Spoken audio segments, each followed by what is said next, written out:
ITC వాళ్ళు wow ప్రాజెక్ట్ని నిర్మించారు. అందరూ చెప్తున్నారు కూడా, కానీ ఎవరూ పాటించడం లేదు. కందుకూరులో ఎక్కడ చెత్త అక్కడ పేరుకోపోయింది. ఈరోజు సీఎం గారు వస్తున్నారని అందరూ చెత్త తీయడం జరిగింది, కానీ రోజు కూడా అలా క్లీన్ చేయాలని చెప్తున్నాను. అందరూ మన ఊరు మనమే క్లీన్ చేసుకోవాలి, ఎందుకంటే భూమి మీద నివసిస్తున్నాం కాబట్టి. భూమి అనేది త్వరలో అంతరించిపోతుంది ఇలా ఉంటే. ఎందుకంటే సైన్స్ వాళ్ళు రీసెర్చ్ చేసి మాకు ఐటీసీ వాళ్ళు వచ్చి చెప్పడం జరిగింది, భూమి అంతా కూడా ప్లాస్టిక్తో కలుషితం అయిపోతుంది. అది ఆపాలని అనుకుంటున్నాను. నేను వచ్చే సంవత్సరం కూడా ఇలానే నా పాత పుస్తకాలు, పేపర్స్ రీసైక్లింగ్ ఇస్తాను.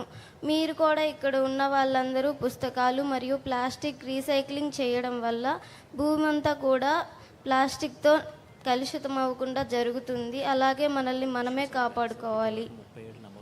ధన్యవాదాలు. ఓకే అమ్మా, గుడ్. నీకేంటమ్మా స్ఫూర్తి ఎట్లా వచ్చిందమ్మా? నీకు ఎట్లా ఆలోచన ఎట్లా వచ్చింది? ఎందుకంటే ఇప్పుడు ఎవరు చెప్పారు, ఎట్లా ఆలోచన వచ్చింది? వాళ్ళకు కూడా ఒక మెసేజ్ ఇస్తే అందరికి కూడా రాష్ట్రంలో అందరూ ఆలోచిస్తారు. నారాయణ ఒలింపియాడ్ స్కూల్లో చదువుతున్నాను సార్ నేను ఇక్కడ కందుకూరులో. ఓకే. అక్కడ నవంబర్ నెలలో ఐటీసీ వాళ్ళు వచ్చి వావ్ ప్రాజెక్ట్ను నిర్మించారు. నిర్మిస్తే వాళ్ళు మేము వాడిన పాత పుస్తకాలు, పేపర్స్ తేవడం వల్ల కాస్తైనా చెట్లు కొట్టేయడం తగ్గుతుందని చెప్పారు. 1000 కేజీలు పేపర్ తయారు చేయడం కోసం 10 వయసు సంవత్సరాలు ఉన్న 22 చెట్లుని నరకాల్సి వస్తుందని అన్నారు. అందుకని నాకు ఇలా చెయ్యాలనిపించింది. కొన్ని చెట్లనే నా వల్ల సేవ్ అవుతాయి కదా. ఎంతమందికి చెప్పావమ్మా నువ్వు ఈ విషయం? చాలా మందికి చెప్పాను. చెప్పావమ్మా? విన్నారా నీ మాట? విన్నారు, బుక్స్ కూడా ఇచ్చారు సార్. ఎంతమంది ఉంటారమ్మా? ఎంతమంది విన్నారు? నువ్వు చెప్పినాక ఎంతమంది విన్నారు? ఒక 20 మంది అలా. 20 మంది విన్నారు. బుక్స్ కూడా ఇచ్చారు సార్. నీ పేరేంటమ్మా? దీప్తి, సన్నిపోయిన దీప్తి. దీప్తి చెప్పింది మీరు విన్నారు. ఒక సామాజిక స్పృహ.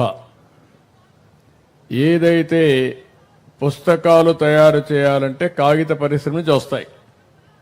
కాగితాలు తయారు చేయాలంటే దానికి కావలసిన వుడ్ కావాలి, పల్ప్ కావాలి. అది చెట్ల నుంచి వస్తుంది. కాబట్టి చెట్లు నరికి ఆ చెట్లన్నీ కూడా పల్పుగా కన్వర్ట్ చేసి పేపర్గా తయారు చేస్తారు. ఐటీసీ ఈరోజు తీసుకునే ఉద్యమం పుస్తకాలను తీసుకుపోయి మళ్ళా పుస్తకాలు తయారు చేస్తారు, మళ్ళా పేపర్ తయారు చేస్తారు.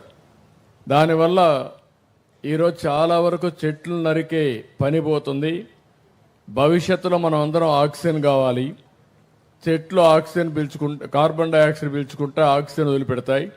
మనకు ఆ ఆక్సిజన్ అవసరం. అలాంటి వినూత్నమైన కార్యక్రమాలు వాళ్ళు చెప్పినప్పుడు దీప్తి స్పందించి ఆవిడ చేయడమే కాకుండా అందరి దగ్గర చేపించింది. ఈరోజు ఆవిడకు ఒక తృప్తి ఉంది, నా వల్ల ఒక మనిషిగా పుట్టాను, భూమిని కాపాడుతున్నాను, ఈ జన్మభూమి మనకు అన్నీ ఇస్తా ఉంది, అలాంటి భూమిని కాపాడాలి అనే బాధ్యత ప్రవర్తిస్తూ ఉంది. మీరంతా చెట్లు నరకడంలో చాలా బిజీగా ఉన్నారు, కానీ ఆ పాప చెట్లు నరకకుండా ఏం చేయాలో ఆలోచించే పరిస్థితిలో ఉంది. గట్టిగా చప్పట్లు కొట్టి ఇప్పటికైనా మనం రియలైజ్ కావాలి. కృతజ్ఞతలు సార్. ఏమ్మా? కృతజ్ఞతలు. థ్యాంక్ యూ అమ్మా, very nice, excellent, thank you. ధన్యవాదాలు సార్. మరి ఓడిఎఫ్